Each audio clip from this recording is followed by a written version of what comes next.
Major funding for KPBS Evening Edition has been made possible in part by Anderson Plumbing, Heating and Air, proud to support the mission of KPBS and privileged to serve San Diego clients. Anderson Plumbing, Heating and Air, helping homeowners maintain drain, heating, and cooling systems since 1978.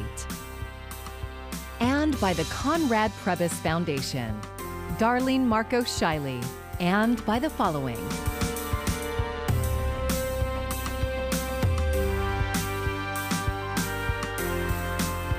And by viewers like you. Thank you.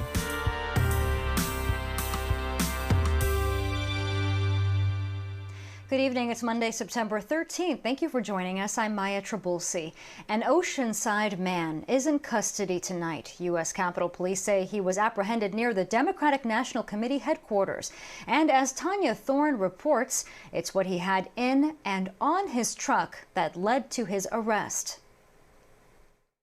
Capitol Police arrested 44-year-old Donald Craighead in Washington, D.C. this morning. He was driving a pickup truck near the Democratic National Committee headquarters. The truck had an American flag in place of a license plate. A swastika and other white supremacist symbols were painted on the truck. Inside it, the officers noticed a bayonet and machete, which are illegal in D.C. Craighead was arrested for possession of prohibited weapons. Police say when they arrested him, Craighead said he was on patrol and talked about white supremacist ideology. Craighead is believed to be from Oceanside. His address shows up as the Oceanside Post Office on Brook Street. He had no real address other than where he could pick up mail at the post office. Tom Bussey with the Oceanside Police Department confirmed they gave Craighead a transient citation earlier this year. We had contact with him back on, I think it was the 9th of January, because he's listed as a transient, and we had some type of contact with him that caused us to write him a citation. San Diego County records show criminal charges against Craighead dating back to the year 2000. They include domestic violence, exhibiting a deadly weapon other than a firearm, trespassing, evading law enforcement, and robbery. Capitol Police are still investigating Craighead's intent in the D.C. area, but law enforcement is preparing for a right-wing rally in Washington on Saturday. A temporary fence is going to be reinstalled around the Capitol ahead of the rally. Tanya Thorne, KPBS News. Election Day is tomorrow, and Alliance San Diego is encouraging voters to get to the polls, especially Latino voters, a key voting group in California. KPBS reporter Alexandra Rangel has more on their efforts. 1 out of every 4 voters in San Diego County is Latino, but only a small percentage of Latinos have voted in the recall election. With the clock ticking, San Diego leaders are urging the Latino community to get out and vote. Todos, Latinos y no Latinos. Everyone, Latino or not Latino, needs to vote, says Maria Tapia. Tapia only drives when it's an emergency, and today was just that. ¿Ve? Así es que. She says she forgot to send her ballot in the mail and was worried her vote wouldn't make it on time, so she rushed to the polling station at Montgomery Waller Community Park. It's the same location Alliance San Diego gathered Monday morning to encourage Latino voters to exercise their right to vote. Latinos are the largest ethnic group in California. The Public Policy Institute of California says they represent 35% of the adult population, but they account for only 21% of those most likely to vote. As the first Latina county supervisor, Nora Vargas knows firsthand the impact the Latino vote can make. She says there's a lot at stake in this race. We want to make sure we have equity. We want to make sure that our communities have access to healthcare and education and all the things that matter so that our kids can have the same opportunities. Vicky Perez, a proud Latina voter, blames misinformation as one of the reasons Latinos don't vote. I think that we're getting a lot of mixed information, and that's one of the reasons why they don't like to vote and participate. The county registrar of voters says only about 800,000 people have turned in their ballots out of the 1.9 million voters in the county. Registered voters can cast their ballot at any of the locations in San Diego County. On Tuesday, polls open from 7 a.m. to 8 p.m. And to find your nearest location, you can visit sdvote.com. Alexandra Rangel, KPBS News. If the recall election successfully removes the governor, how would California change? Coming up, a closer look at what's at stake. Tonight, President Biden will be rallying in support of Governor Newsom in Long Beach, but that's not the only reason for his trip out west. This afternoon, he arrived in Northern California to survey fire damage. While meeting with Newsom, the president is also working to build support for his $3.5 trillion spending plan. He says with year-round fires and other extreme weather, climate change is a reality the nation can no longer ignore. But we can't ignore the reality that these wildfires are being supercharged by climate change. It isn't about red or blue states, it's about fires, just fires. Extreme weather in the United States cost the United States of America a total of $99 billion. And this year, unfortunately, we're going to break that record. It's a devastating loss to our economy and for so many communities. Earlier today, Biden was in Boise, Idaho for a briefing at the federal center that coordinates the nation's response to wildfires. The president is promoting his administration's use of the Defense Production Act to aid in wildfire preparedness. A new CNN poll shows more than half of Americans support vaccine mandates in many instances. It comes following the president's new policies to have businesses with more than 100 employees mandate them. More now from reporter Chris Nguyen. School is back in New York City. The nation's largest school district reopened Monday for full-time in-person learning, a first for New York City's public schools since March of 2020. The move comes with strict guidelines for staff, all of whom must be at least partially vaccinated against COVID-19 before the end of the month. Kids coming to school today all across this city are going to experience a gold standard of health and safety measures. FDA officials say they're hopeful that children as young as 5 will be eligible to get vaccinated by the end of 2021. This virus is an opportunist. It'll go where places are not vaccinated, where people are not vaccinated. The best thing we can do for our kids is surround them by people who are vaccinated. But now some hospitals expecting to face staffing shortages. In upstate New York, one hospital will pause deliveries of babies later this month due to the number of maternity unit employee resignations over the state's vaccination requirements. If you choose not to be vaccinated, then now you can't work in healthcare. Vaccine mandates remain controversial following the Biden administration's push to expand them across the country. But a new CNN poll shows that more than half of Americans support mandates in specific instances, including at school and in offices. This is what we've got to do to get to the next phase of this pandemic response so that we can get through this and get back to normal. In Washington, Chris Nguyen, KPBS News. Mixed reactions still to President Biden's vaccination mandate for all federal workers, including those in healthcare. According to a survey released by the San Diego Union Tribune, Sharp Healthcare has received more than 700 religious exemption requests. UC San Diego Health has received more than 600 and Scripps Health more than 400. Local employment attorney Dan Eaton says there's no clear definition for the exemption. Eaton adds the responsibility falls on employers to either work on accommodating those employees or claim that request will disrupt operations. For the latest on the pandemic and resources, you can check out the Tracking COVID-19 section we have on kpbs.org, and that includes details on vaccines, the latest case numbers, and our local reporting. You can get there by clicking the link on our homepage. The city and county are close to opening a new homeless shelter in the Midway District to help treat people with the most pressing needs. As KPBS health reporter Matt Hoffman explains, it's a change from how shelters have traditionally operated. We need to stand up programming that better meets people where their needs are. This shelter is located off of busy Sports Arena Boulevard. Now, there's still being some work done inside to rehab the building, but soon this space will be helping the chronically homeless and those with substance abuse issues. Wanting to create a different environment for folks and an environment that's trauma-informed and feels more like welcoming and less maybe stressful for folks who might not do well in a larger shelter. San Diego Housing Commission Vice President Lisa Jones says this is not like the larger bridge shelters in the downtown area. They do not have high-level behavioral health, clinical social workers, substance use disorder in our existing shelter system. And so they're really not resourced for that severely mentally ill significant substance use and co-occurring conditions, that's where hopefully this harm reduction strategy will really be more effective. The harm reduction strategy means people can come here under the influence. They can't use drugs inside, and county teams will work to try to get them off of drugs or alcohol, then eventually into more permanent housing. I love the design of this, the smaller, service-intensive model. I think it's a wonderful partnership with the county. The Housing Commission unanimously approved the new shelter. For the first 9 months, it will cost $1.7 million to operate, with homeless service provider Alpha Project running day-to-day operations.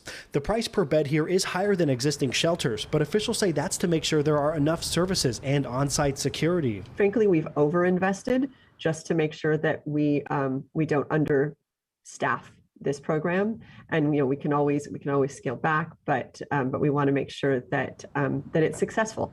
This shelter is the first piece in a new harm reduction model for the region. The idea is then to open up some smaller safe haven shelters where people can stay longer and have individual rooms. The San Diego Housing Authority, aka the City Council, has until later this week to pull the item for additional review. If that doesn't happen, officials are aiming to open the new shelter late next month or in early November. Matt Hoffman, KPBS News. Over 1 million people in San Diego are food insecure. A local hunger relief organization just received a $100,000 grant that will support their school pantry program. KPBS reporter Melissa May shows us how this grant will help. Feeding San Diego received a $100,000 grant from Cigna Foundation's Healthier Kids for Our Future grant program. This money is very well timed and is going to be put to great use. Becky Gower is the grants manager at Feeding San Diego and says the grant money is going to support their school pantry program. It provides low-income schools across the county with food for when children are at home. Our program is providing meals, food, staples, and fresh produce for when the child is home with their families. So for whatever meals that they have in their household to help them, cook more meals at home, have more fresh food available to both the students and their families. Several school districts benefit from this program, and most run food distribution twice a month. The grant money will help include more schools in the program. We found works really well because it is at the schools and families are visiting, schools are ready, so it's kind of one stop. It's a mix of both shelf-stable and fresh produce. It's about 30 pounds of food total. Gower says the grant money is going to go a long way. We project that we will be able to distribute just over 4 million meals. Feeding San Diego recently wrapped up their fiscal year and were able to provide over 40 million meals to people facing hunger. Melissa May, KPBS News. Tomorrow is the last day to vote in the gubernatorial recall election. Voter turnout is likely to decide whether Governor Gavin Newsom is removed from office, and if so, who replaces him. KPBS Metro reporter Andrew Bowen says whether Newsom wins or loses, the election will reverberate in state and even national politics.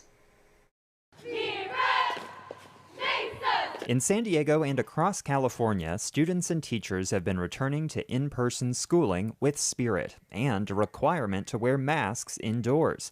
Teachers and school staff are also required to be vaccinated for COVID-19 or submit to weekly testing. Those public health policies will likely change in California if Governor Gavin Newsom is recalled. One need only look at states like Arizona, Georgia, and Florida for the role of a governor who's anti-science in dealing with the pandemic. Sonia Diaz is a UCLA political science professor and founder of the Latino Policy and Politics Initiative. Most of the leading candidates to replace Newsom are Republicans who oppose statewide vaccine and mask mandates. And Diaz says while Newsom has been willing to increase state spending to deal with the pandemic, a Republican governor is likely to cut spending. This means that we are not going to have the full arsenal of our government resources. Now, ultimately, this is really hard because we know who suffers when bad policy exists and continues to be manufactured. And that's Black and brown communities who have borne the brunt of the health and wealth impacts of this pandemic. And we know that California is a bellwether for other states. UCSD political science professor Marissa Abrajano says if Republicans succeed in recalling Newsom and replacing him with one of their own, the effects could be felt across the country. It could embolden Republican governors in other states and potentially other Republican statewide elected or national officials to continue with their policies especially given the kind of polarized political environment that we currently live in. It could also give a boost to Republican enthusiasm and fundraising efforts ahead of the 2022 midterm elections.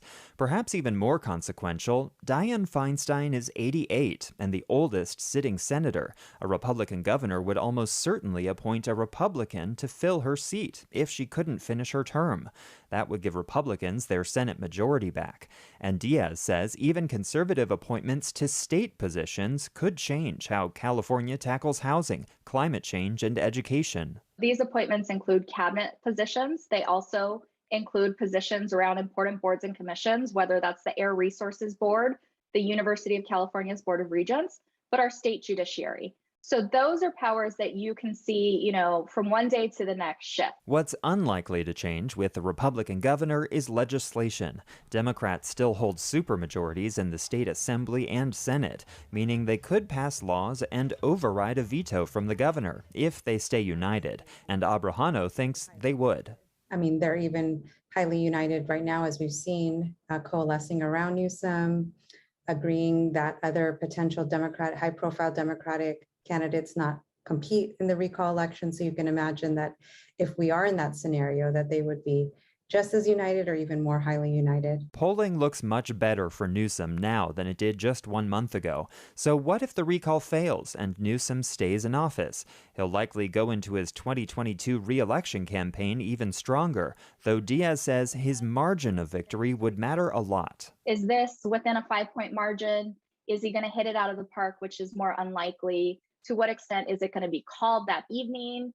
We don't know. And predicting the outcome is even harder now, given shifts in voting trends. Republicans used to prefer early voting, but now are more likely to vote on Election Day. Abrajano says a victory from Newsom could also force Republicans in California to do some soul-searching. Or do they want to appeal to a larger base and revert back to a more moderate version of what Republicans are, or are they going to continue in their strategy of extreme right-wing and kind of the party of Trump, essentially?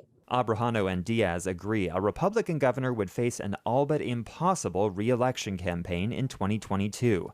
That's because Republicans are such a minority in California, low turnout special elections are the only path they have to statewide victory. Andrew Bowen, KPBS News.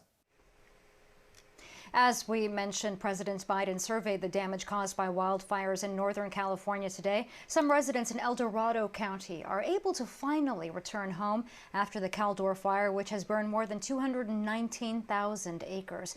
But as Stephanie Lynn reports, many are finding out their homes are no longer there. If you look in the middle of the garage there, that's a smoker.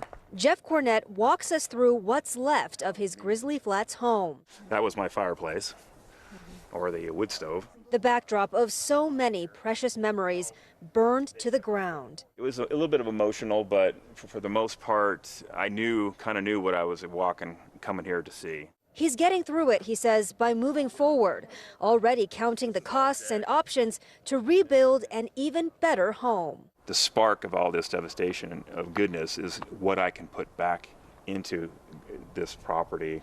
Over the next 2 days, Grizzly Flats residents will be returning to the area to assess the damage to their homes. Now, some will find their properties still standing, like the one behind me there, but most will return to find their homes completely burned to the ground. Thank you. Firefighters extending hands and warm hugs to those making heartbreaking discoveries. As you can imagine, losing a home is pretty dramatic. So we come out and just kind of try to walk through that with them. Deputy Fire Marshal Jay Tracy calling a strike team to help this family break open safes containing valuable documents. I hope that we can add a little bit of positivity or maybe a little bit of light just through showing that love and compassion. Handing out lunches to hungry families on the road.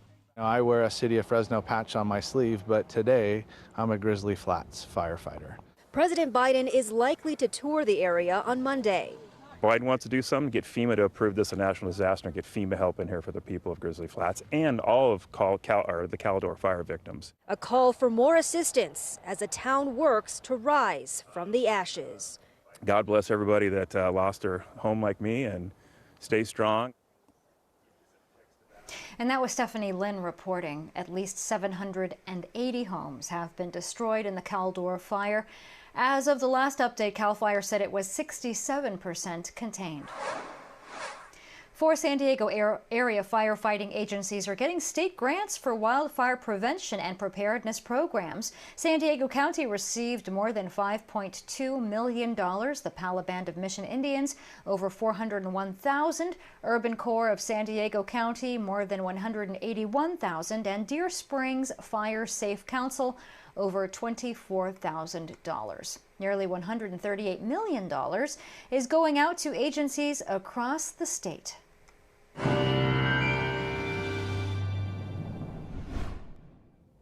We're going to watch as temperatures fall off here over the next several days, and it's certainly not going to be anywhere near as hot as it was last week. Temperatures for the most part are going to fall back to what is near average near the coast and the interior sections. It's going to be cooler too, but still a little bit above average.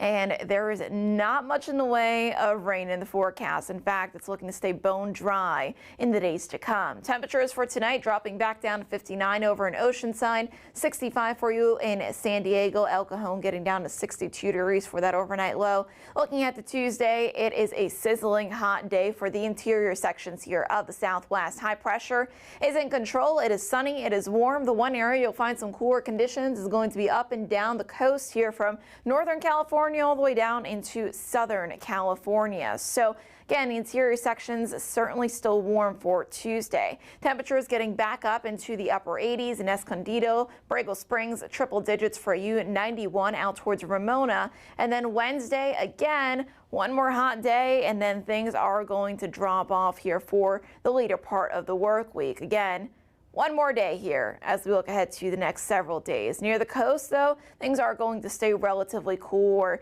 near average for this time of year as we fall back down into the 70s. We had some mid-80s last week. We're now going to fall back into the mid-70s, especially as we head towards Thursday. Perhaps a little bit warmer for Friday and Saturday, but still pretty much where we should be at for this time of year. Further inland, temperatures fall off from close to 90 degrees on Tuesday into the low 80s on Thursday.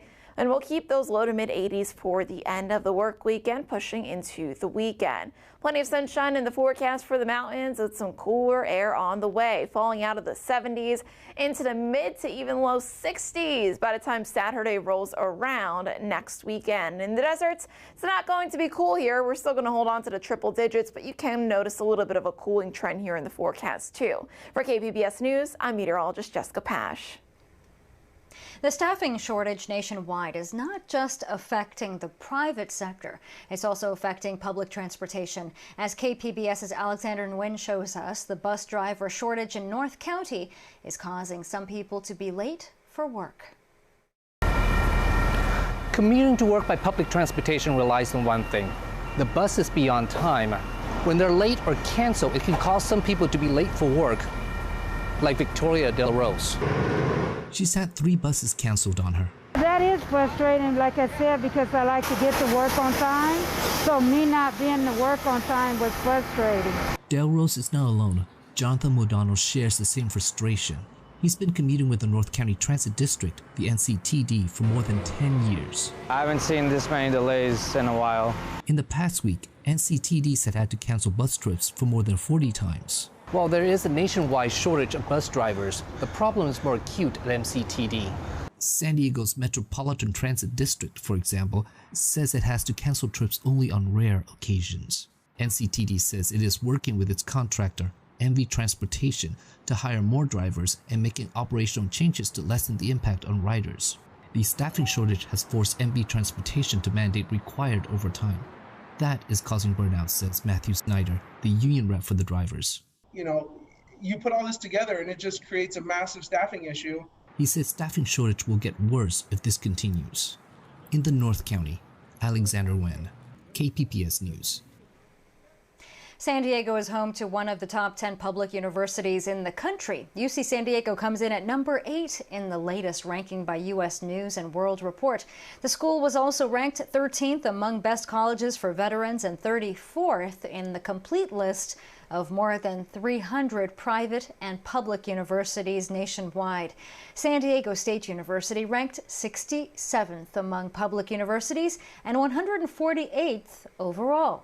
SDSU's undergraduate international business program ranked 8th in the nation.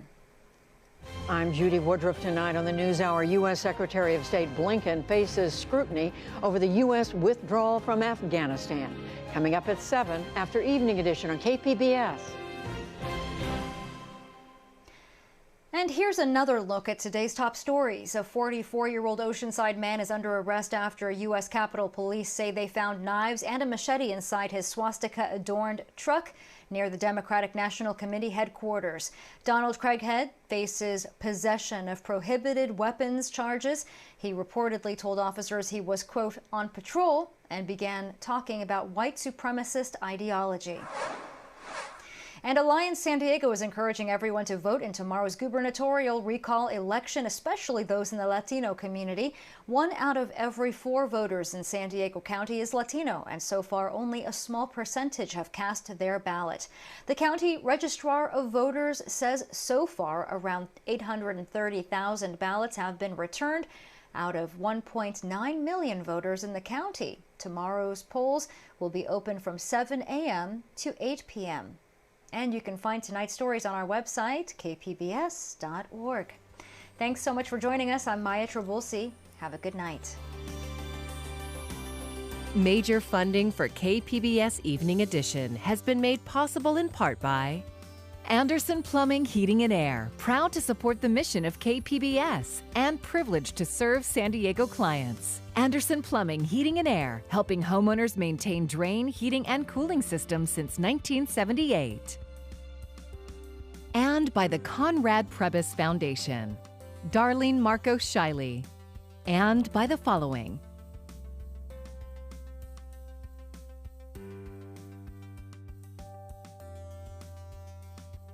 And by viewers like you. Thank you.